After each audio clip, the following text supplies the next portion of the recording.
Bonjour à chacune et à chacun, je suis ravie de vous retrouver. Aujourd'hui, une vidéo pour savoir quoi faire des messages négatifs, des messages toxiques que je reçois, des messages qui circulent dans la relation.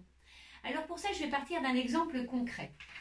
On va imaginer que madame est en relation avec monsieur et que monsieur a le comportement de lui dire « Mais pourquoi tu fais ça? C'est pas comme ça qu'il faut faire. » Donc son message circule dans la relation et arrive chez elle. On va imaginer que elle, quand elle reçoit ce message, c'est pas ok, c'est pas bon pour elle. Alors qu'est-ce qu'elle va pouvoir faire? Pour être plus explicite, je vais représenter le message qu'elle reçoit avec cette flèche. Donc, puisque ce message n'est pas bon pour elle, elle reçoit cette flèche, qu'est-ce qu'elle va pouvoir en faire? Première possibilité, elle va peut-être envenimer la situation. Envenimer la situation, c'est-à-dire que je vais me munir d'une autre flèche et que je vais la mettre chez l'autre en lui disant « Oui, mais avec toi c'est toujours pareil, monsieur je sais tout, on ne peut pas discuter, tu as un avis sur tout, la prochaine fois c'est même pas la peine que je t'en parle. » Et donc j'envenime la situation, c'est-à-dire j'ai reçu une flèche et moi j'en envoie une autre, un partout. Deuxième possibilité, peut-être qu'elle va garder le message et se blesser avec.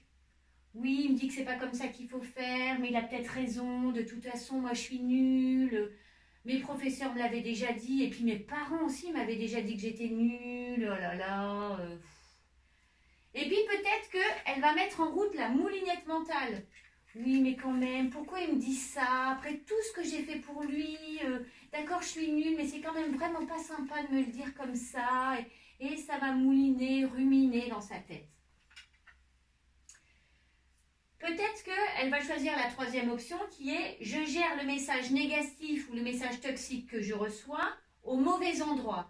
C'est-à-dire, c'est comme si elle recevait le message, c'est le principe de la patate chaude. Elle va recevoir le message telle une patate chaude, brûlante, hein, vous savez, qui sort de la cocotte. Et puis, donc, le message arrive, elle le reçoit comme une patate brûlante. Et bien, qu'est-ce qu'elle va faire? Quand elle va rentrer chez elle, elle va peut-être voir ses enfants qui vont dire « Oh maman, t'es rentrée, super, comment ça va ?» Et elle, qu'est-ce qu'elle va faire? Eh bien, elle va balancer la patate brûlante parce qu'elle se brûle. Et elle va peut-être dire oui, vous m'aviez dit que vous alliez ranger, c'est pas rangé, t'as pas fait ton travail, t'as pas rangé ton cartable, et toi t'as pas essuyé ta table. » Voilà. Le gérer au mauvais endroit, le principe de la patate chaude, c'est que je reçois un message qui n'est pas bon pour moi, et comme je ne sais pas le gérer, je vais aller polluer des relations, maltraiter des relations, paradoxalement, avec les personnes avec qui je suis le plus proche, avec mon conjoint, avec mes enfants, avec mes parents. Bon, parfois c'est même la boulangère qui va prendre, mais vous voyez, je ne vais pas savoir le gérer, je vais maltraiter d'autres relations. Donc voilà, cette vidéo pour vous faire un état de ce que je peux faire quand je reçois un message qui n'est pas bon pour moi. Donc ça, j'envenime, je le garde, je me blesse avec, je le gère au mauvais endroit. Ça, ce sont trois possibilités qui vont maltraiter la relation. Et donc, la prochaine fois, je vais vous faire là bientôt 3 vidéos pour vous donner des outils pour gérer un message qui arrive et qui n'est pas bon pour moi en prenant soin de la relation à l'autre et en prenant soin de moi. Voilà, je serai ravie de vous présenter ça dans les 3 prochaines vidéos. Je vous remercie et je vous dis à bientôt.